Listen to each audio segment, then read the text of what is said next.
Welcome to Life After the Fire. We're the preeminent post for everything you need to know about having a life after a career in the fire service. I'm Chris Phelps, and I'm here with a dear friend of mine, Jules Bolton. Jules, I can't thank you enough. It's Tuman. Jules Tuman, whatever. You still be Bolton to me. That was 23 it's always years Bolton. ago. Bolton. It's always Bolton. Well, Jules and I. Oh my God.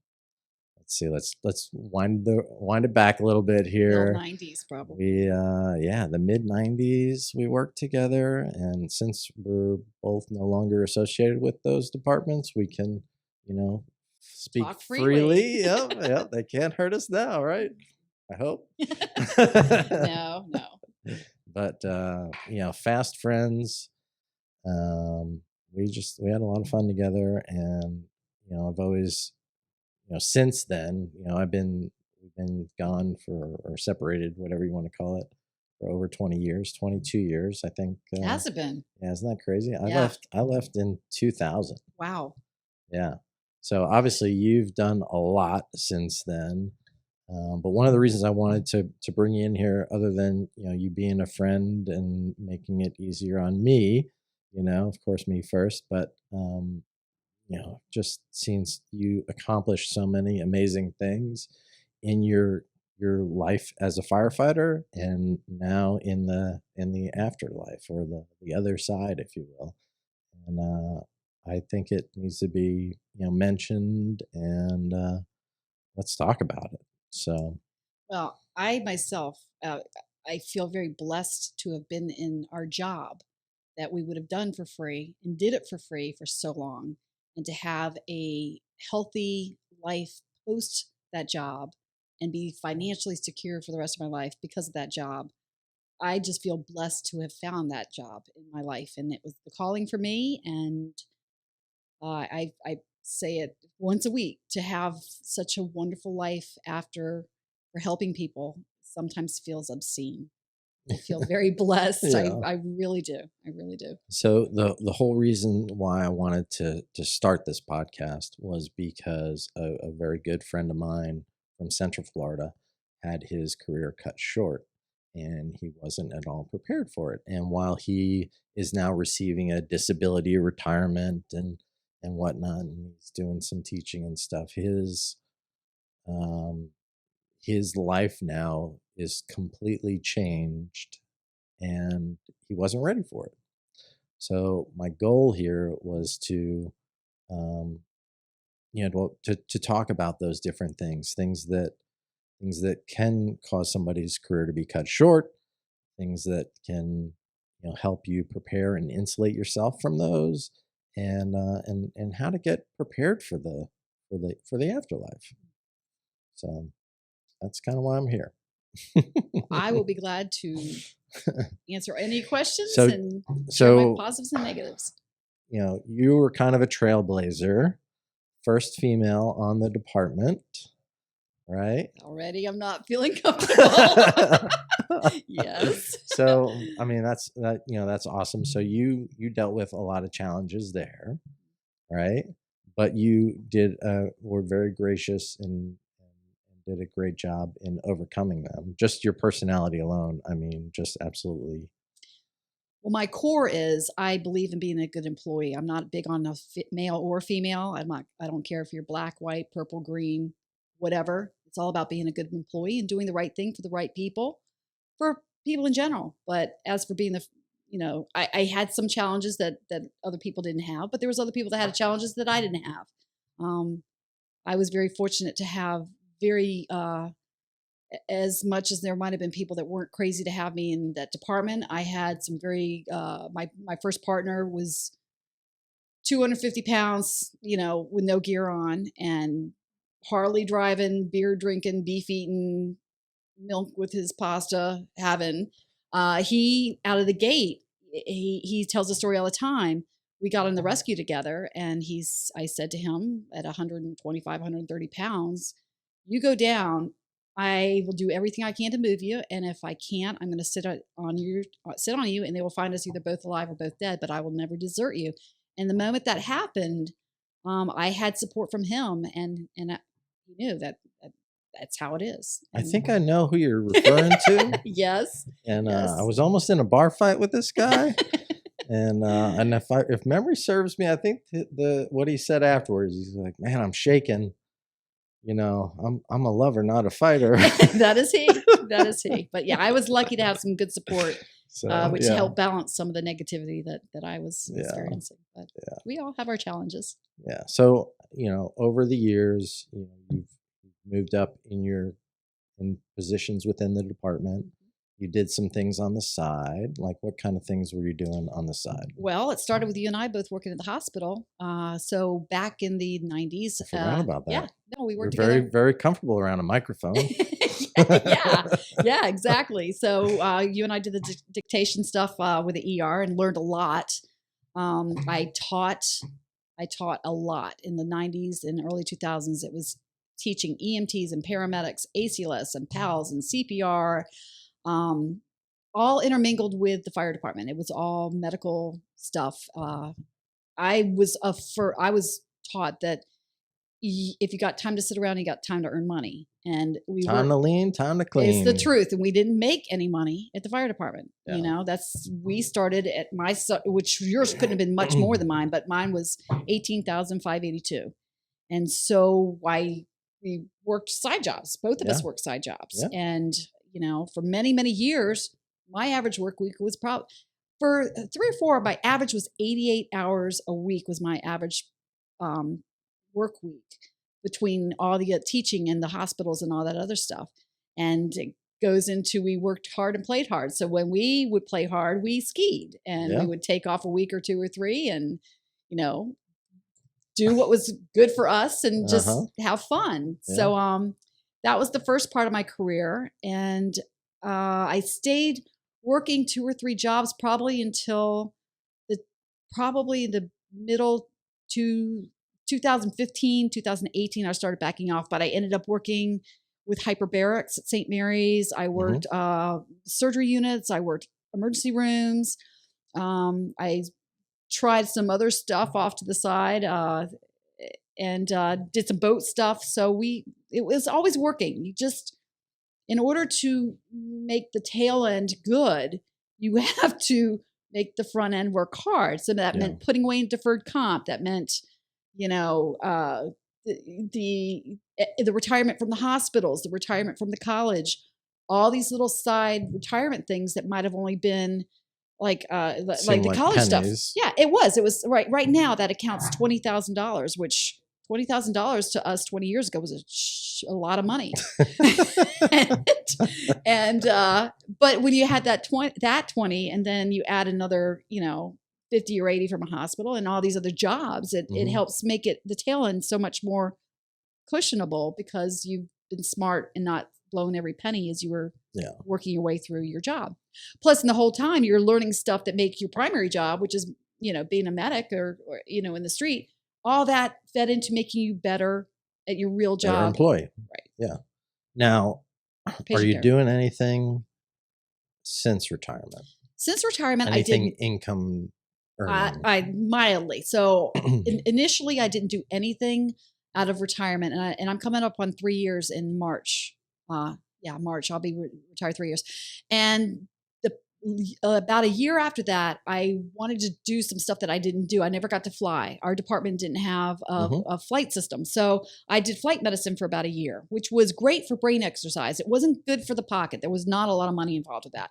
But it was great to get back into medicine and use your brain a little bit. And then they ended up closing up that airline down in our area. And I was doing some stuff with boating. My husband's working as a boat captain, so I did some stew work with him. Right now, I'm getting ready to do some subcontracting stuff and do exercises with the government and some teaching that way. So I do a little bit now, but I don't ever want to have to work full time again. I want to do only things that I enjoy doing, that are fun, and keep the stress at a very bare minimum. I'm not going to do anything that's going to cause my life angst at this point in my life. So you're doing a couple things here and there, Correct. or have done a couple things here and there, not because you had to, more Correct. because you wanted to. Only because I wanted to. So, but getting to that point, not everybody has that luxury. Correct. So you did some things before your retirement date to set you up for that. Absolutely. A lot of the stuff, like I said, there was deferred comp where I was hitting that very hard, putting as much as I could for a while. We ended up getting some real estate investments with our best friends that gave us downtime for debriefing, is getting the stress out. But yet still, we had a house in the Keys with our best friends that it was a great financial investment, but it also was a way to get the stress out. Of course, I could have retired and just walked out the door, but I stayed in the drop for a little over 4 years. Oh, okay. That put a huge chunk in our savings account and in the ability to have some flexibility. And there was also what we have in the state of Florida for city employees, a 175 account, which also added to our retirement share cash plan. Yeah. I think I remember when that was started. Yeah. I think I probably got a considerable bit more than you did. I was on the pension board when that came about. So yeah. So awesome stuff. But the key is making sure that you're putting stuff. So when you get a pay putting raise, stuff away. You get a pay raise. You don't go, woohoo, let's go buy a new car. Yeah. You throw $50 more a You month. stayed within your means. Absolutely. We did not buy new cars every couple of years. Mm-hmm. We drive cars for 10 to 15 years every vehicle. Yeah. Don't turn houses unless quick. you're going like, from like one fast food restaurant to the other and you get whacked. That's not nice. That is horrible. Nobody knows that story. Oh, that was horrible. I know. I wrecked a beautiful car. Yeah. But it happens. Mr. 2, wasn't it? Was it an MR2? I knew it was No, a little Toyota. It was wasn't Supra. it Supra? The Toyota Supra, That's what it was. Yeah. A little red car. McDonald's fries and Burger King Whopper. That's what it was. Blue Heron Boulevard. Fries everywhere. Oh my God. That's terrible. It was terrible. But what I'm hearing is that, obviously a big part of your success has been from, investing in yourself, investing in real estate, investing in the market. Yes. The real estate side of things, like I think the statistic is like 90% of millionaires got there through owning real estate. So I wish I had figured that earlier. But yeah. Yes. Yeah. We were very fortunate where the house that we had in the Keys, we lost that to a hurricane and we sold for what we had. For me, it was still a great investment because it invested in our health and our mental health more than anything. Yeah. Between Matt was a cop and retired as well, but between Matt and my job, and we also didn't have kids too. I have to throw that in. We also had the luxury of 2 decent salaries. Dinks. Yes. And 2 drops. And so there was other positive things. But when we lost that house, we took the money that we had in that and we bought another property right next to our primary and used that as a rental and ended up doing very well when the market went great and we could sell both houses at the same time. So that was also, and I wish I had learned the whole real estate thing early in the career, but it doesn't matter because we're in a good place and we're happy. But it's a great thing to be learning for those people that are listening. That's a great way to invest your money. Yeah. In some form or fashion. Yeah. Absolutely. However possible. So that's good stuff. Mental health is something that I think is, I don't know, it's not, well, for years it was never really talked about. No. It's becoming much more prevalent and understood. But before we even knew it was a thing, we were doing things like going to the Keys and going out west and going skiing. Those are some of the healthy things. Yeah. But with the healthy things comes a lot of unhealthy things. Yeah. A lot of alcohol, a lot of work hard, play hard. And that would be one thing that if I could look back now and think, oh, a lot of alcohol in my body. Not that I don't drink now. I do drink. I just think that with the mental health thing, the self-medications. A lot of people get a case of wine for a 4-day ski trip. Yeah. I mean, that's... It wasn't a full case. I didn't say we drank a full case, but we bought a full case. Yeah. But yeah, Much. mental health. I'm very glad to see them starting to, because we grew up in a suck it up buttercup world. Yeah. We didn't talk about Yeah. issues. We didn't talk about how things stick with you. And as I, finished my career, I knew that I was carrying a lot of stuff inside me that I didn't really understand. I have always felt like you have this bucket and you don't know what's getting stuck in your gray matter throughout all the years and the calls, but it is legit. It is, it's something that you have to stay in tune with. And, it's important. It's a thing. It's a real thing. It's a real thing. There's no doubt. It is a real thing. So I've talked about this before. It's the metaphor or analogy. I don't know English. I can do math. I don't know English, but it's like mental health is like every call you go on, it's putting a little piece of, folded up or, wadded up piece of paper in the trash can. Correct. And, eventually that trash can gets full. You need to be able to empty it.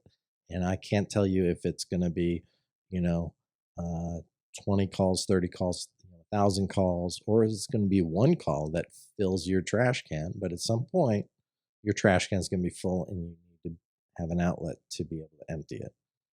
Departments definitely have gotten much better about it. And there's plenty of resources out there now. But you're right. There wasn't really a thing back then. No. Yeah, there was the EAP. Yeah. But who that knew was for it, pansies. Yeah. Yeah. It's gotten much better. Thankfully, I'm very grateful for that for young kids. Yeah. So some of the other really cool things that I understand you're doing, something with a nonprofit. You want to talk a little bit about that? Oh, yes.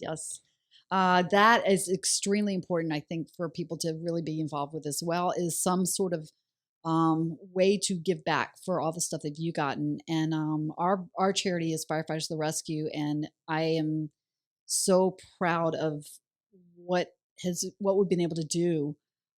Tragically, I mean, we went through Brian's stuff, and how did the whole idea of starting Firefighters Rescue? Yeah, how did it all start? That came about 17, 18, maybe even 19 years ago, where we had a couple of our guys in our department had some issues where one of their daughters had got leukemia and had some issues with financial issues. There was a couple different cases in our department where family members got in bad health, and we wanted to find a way to help them. And a couple of our guys who are incredible started this charity to start being able to assist and give back. And one of the proudest things, they asked me to be a board member a couple years back, and I was so honored. But I'm so proud because it's 100% given to the right people for the right things. It's all volunteer. Nobody gets paid for anything. People give us money. It goes only to the needs of that. So we've been able to help, not just firefighters and nurses and cops and families that have been affected by storms and lost members. And it's given us the ability to really be able to help those people. And our whole thing is we are helping people who have spent their life helping others. And that is the fact that we can, and people are so generous, but we can do so much with that. Yeah. And it's going to the right places. It's not like so many other charities where there's overhead, there's offices, there's staff, there's salaries. There's nothing like that. We don't take, nobody takes a penny for anything. In, 100% out.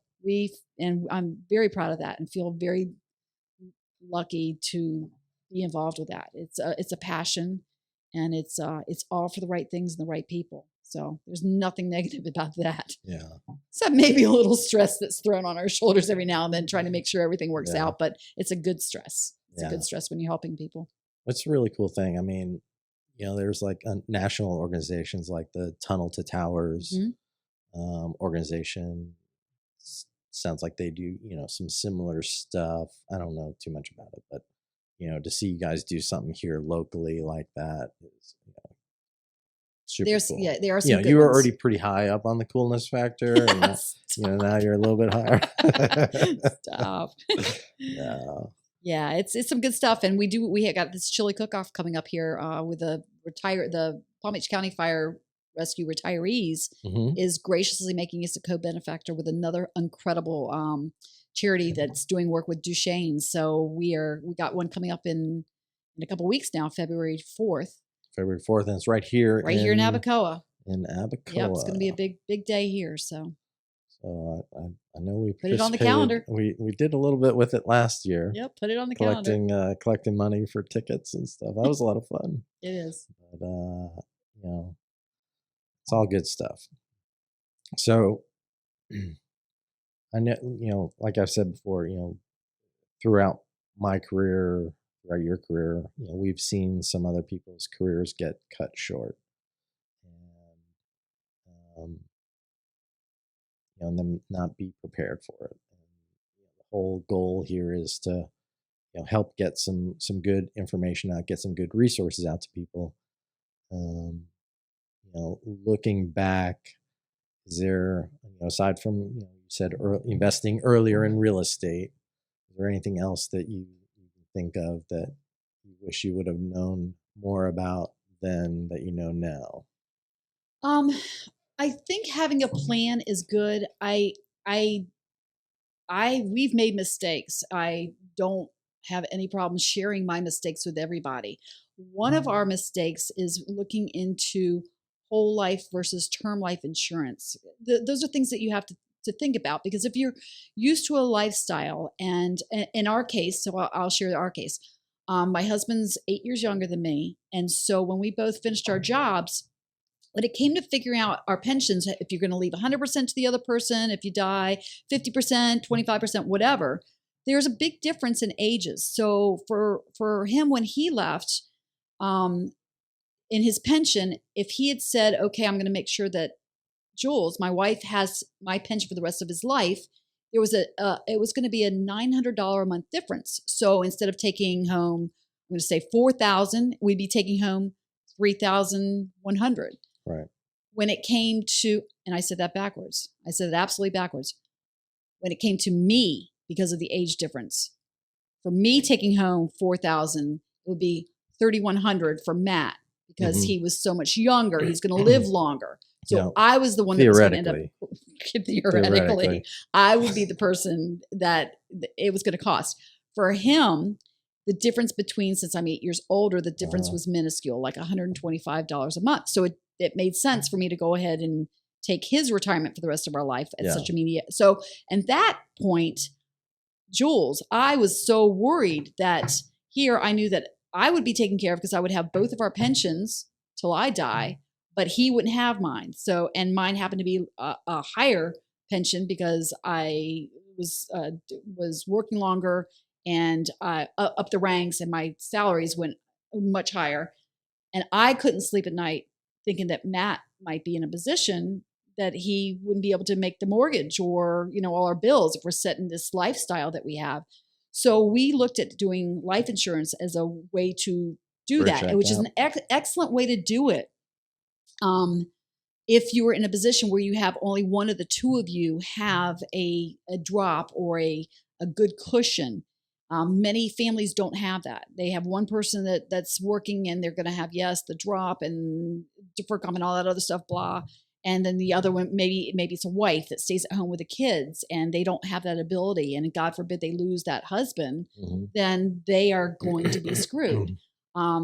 So one of the ways to do that is to do a life insurance policy, whether it be whole life or term life. And there's a lot to learn about that. For my mistake, and what I learned is that we were fortunate enough to have the two salaries and the two drops, that when we were retired, we had a good chunk that's in reserves that we didn't necessarily need that insurance policy. So we had paid for a very large amount that we found out we didn't need 2 or 3 years down the road. It wasn't a complete loss of money or waste of money, because it gave me peace of mind that if I had died in that period, that my husband would be taken care of, Right. with his income, that he wouldn't have to worry. But that's something to really think through. And for each person, you need to figure out whether it's kids you have to worry about as well as your spouse. Do you have other parents? Do you have other siblings? Is there other expenses that, and I talk people, because that's, to me, that's the biggest priority, is making sure that the family and the people closest to you are going to be okay if you were to die. Yeah. I feel like any of the rest of it, so you got to get a smaller house, big deal. But you need to make sure that you always, whoever's left, if they are dependent on your income, has no worries. So that was a big lesson for me, because for a few years I wasn't sleeping. I knew that we're getting close, and it's something that until you're through with your drop, or you're through with whatever, then you can make a decision on, okay, we need it, we don't need it, whatever. But that's something that even as you're going through your 30s and 40s and 50s, you need to make sure that your loved ones are financially okay if you should die tomorrow. Yeah. That unexpected. I think that's a huge thing. Now, did you work with like a financial planner? Did not work with like a financial planner up front. We didn't deal with a financial planner until we were retired, and then we just want to make sure we were on the right thing, right path. We found that most of what we had done fell in line with what a financial planner would want us to do. Right. We do still use one to bounce things off of and make sure we're on the right plane on that. But you need education when it comes to that stuff. And it doesn't have to be a financial planner, but we had some good friends that are 3 or 4 different opinions. And if we had listened to them, we probably would have been a little better. Instead of learning it the hard way. But we went with what was best for us at that time. And I would urge people to make sure that you talk to people. And even if you make it, for me, it was kind of a mistake. We lost quite a bit of money again, but on the same note, it was a insurance policy in my brain for that amount of time to know that if anything happened, that he would be okay. So maybe it was a small price to pay. Exactly. It should for the peace of mind. Yeah. If I were going to tell somebody that was in our position, I probably would tell them to do something different than what we did for the coin, for the money. But it wasn't the end of the world. But those kind of conversations, like financial planner type conversations, are really tough to have. That's like a very high trust relationship you got to have with somebody, and not everybody feels comfortable talking about that kind of stuff. Well, I understand that. And honestly, sometimes the best place for that is at the kitchen table at the fire station, because there's a wealth of knowledge at that. And the older people, hopefully they're learning. When you and I started, we didn't have, it was a newer department. We didn't have a lot of older people to teach us anything. I don't think anybody had even retired yet. No, well, we didn't have officers. When I started, there was no officers. They had whoever, station manager and whoever was assigned to drive the fire engine. That was it. So we were in a very younger, it was a volunteer department that was turning professional slowly and became very professional very, very quickly. But we didn't have anybody to show us how good it was if you played your cards right, if you did the right things. So I think that that's a benefit. By making sure you tap into the older people as you're going through your career, and listening and learning and keeping your mouth shut and soaking it in, and being responsible. And again, I go back to the cars. It's so easy when you're making a good salary, and I guess maybe because we weren't making such great money when we started, we really had to watch our pennies and make sure we had enough money to pay the power and the taxes and all that other stuff. When you're making 50 or 100,000 a year, starting out, it's, you can afford a big shiny car, or big truck, and turn it over. And I remember people that I did work with that left and didn't do the drop, that didn't realize the benefit of doing that. some of the fiscal responsibility put them in a position where they had to keep working after they left the department. Yeah. And that, that's something to think about. That was another impetus behind this thing. I was out fishing with one of the guys, and we were just catching up. And it'd been 20-something years. It's like, hey, what's this guy doing? What's that guy doing? It's like, oh, he's working as a road ranger or whatever. Yeah. It's like, Yeah. man, nobody really prepared themselves for retirement. Well, that unfortunately, because we worked for a smaller department, that you didn't have a lot of people to teach you these things because they didn't Yeah. know it. Similar to just even the officers. It was when they made their officers in our department, they had some excellent officers and they had some that weren't excellent, but they didn't have anybody to teach them if they weren't there to Yeah. begin with. So it's kind of, there's something about learning as you go along, but it's also much more beneficial if you got some sort of example, even if it's a poor example, because then you learn what you don't want to do. Mhm. You're going to learn something from every single person that you work with, and especially in the fire service. Yeah. And I've said that so many times to people testing for every level, and you learn something from everybody. Even if you don't care for that person, you learn what you don't want to do or how you don't want to treat people. So that's Yeah. same way with the financial world too. If you see as a younger person, if you see somebody that you admire and you see them, then ask them how they did it and learn from them and don't make some of the mistakes that we did. And again, it goes back to not buying a new pickup truck every 2 or 3 years and, not flipping your home every 3 or 4 years and bigger, better. Sometimes bigger and better is not better for you. Yeah. Learn to be happy with what you have and make sure you save. And then at the end, then you can go bigger. And which is exactly what we did. We were in our house for 21 years and the market went crazy and we got a butt ton of money, for our properties. And we could buy the house on the water that we wanted that we never could even dream of for so many years. But because we were smart about it and didn't, party our asses off all over the place, we just partied our asses off in our house, which is cheaper than partying your ass off, at different bars and stuff. So just be wise about your money. That's good. It's good stuff. So I like to always end these with some sort of a call of action. So in this case, I think the call to action would be to look at the firefighters to the rescue and contribute what you can because you might be on the receiving end someday. Absolutely. And don't be afraid to reach out. If you have somebody in your department that is struggling or something's happened or a bad injury and they can't mow their yard, or first of all, you do it. And if you can't, then reach out. Our charity, Firefighters to the Rescue, we are here to do as much good as we can for people that really need it. So don't ever feel afraid to reach out to us. And our website, firefighterstotherescue.com. Simple, easy. Look at what we're about. And if you are working and you have some tragedy that happens to one of your brothers or sisters in the department, pick up a phone, call us, email us. We'll do whatever we can to help those people. That's what we do. Awesome stuff. Thanks. My pleasure.